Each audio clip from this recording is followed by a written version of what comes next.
ساس اور بہو میں جھگڑا تھا تو بیٹے نے اٹھا کر اپنی ماں کو ہی قتل کر دیا اور زمین میں دفن کر دیا۔ دیکھا 2 دن تک کسی کو پتہ ہی نہ چلا، لاش زمین سے نکال کر سڑک پر پھینک۔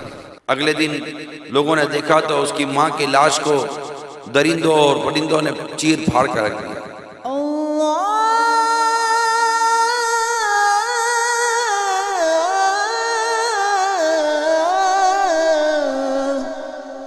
اگر آپ کفار مکہ کے واقعات پڑھیں سنیں اور دور جاہلیت کے جو واقعات پڑھیں سنیں تو یہ بھی ظالم ظلم پر مبنی ان کا معاشرہ تھا۔ ایک قتل کرتا تھا تو قتلوں کا انبار لگا دیتے تھے، 100 200 300 سال تک دشمنیاں پال کر رہتے تھے۔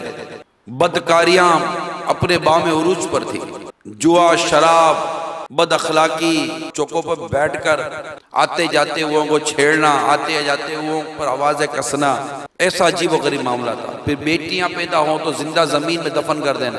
ہمارے ہاں بھی بیٹیاں پیدا ہوتی ہیں تو باپ شرم کے مارے سر جھکا کر چل رہا ہوتا ہے، ارے خدا کے بندوں، کبھی رحمت کی آمد پر بھی کوئی شرمندہ ہوتا ہے کیا؟ اس طرح کی چیزیں پتہ چلتی ہیں نا تو سوچتا ہوں یار یہ کون سی دنیا ہے، یہ کیسے لوگ ہیں؟ ہم سے تو مرغی نہیں کٹتی یار، یہ بندہ کاٹ دیتے۔